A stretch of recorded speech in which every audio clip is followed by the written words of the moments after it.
Rwanda Hot News, kora subscribe, like, share.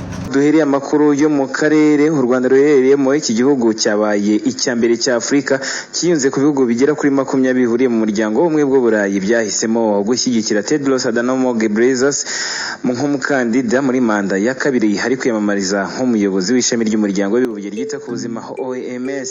Ni mu gihe kandi kandidatire ya Tedros yari yabanje kubangamirwa no kuba igihugu cya Ethiopia cyaranze kumushyigikira biturutse ku mvururu zimaze igihe mu ntara ya Tigray yavukamo nk'uko tubikesha France 24.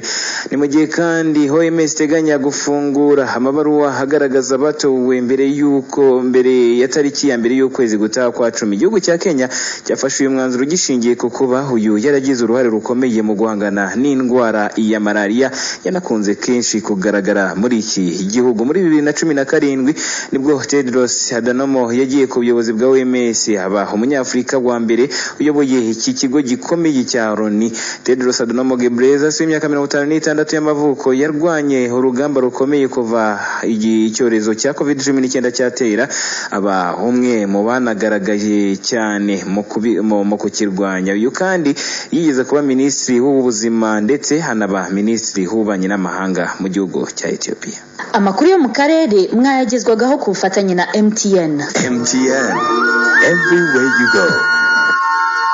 Naho muri Afurika y'Epfo uwahoze ari perezida w'iki gihugu Jacob Zuma nyuma yo kuva mu bitaro kuri uyu wa kane yagiye hiwe mu rugo rwe ahitwa Kandra muri KwaZulu Natal nyuma yo kuva mu bitaro Igoteng nkuko ikinyamakuru Times Live cyabitangaje cyo muri kiriya gihugu. Ikinyamakuru cyanditse ko amakuru yisezererwa rye yabanje kugirwa ibanga, kandi twanababwira kandi ko mu cyumweru gishize abashyigikiye Zuma bari bavuze ko amakuru yo kuva mu bitaro kwe hazagirwa ibanga ku mpamvu z'umutekano we.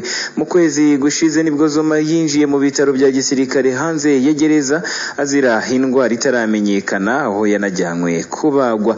Uyu mu kwezi kwa 7 nibwo yishyikirije gereza nyuma yo gukatirwa igifungo cy'amezi 15 kubera ko atigeze yitabira iperereza ryamukorwagaho kuri ruswa mu gihe yari perezida wa Afurika y'Epfo. Yemerewe kandi kurekurwa kwa muganga mu ntangiriro z'uko kwezi.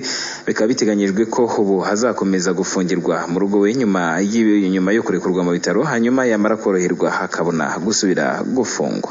Rwanda Hot News, kora subscribe, like, share.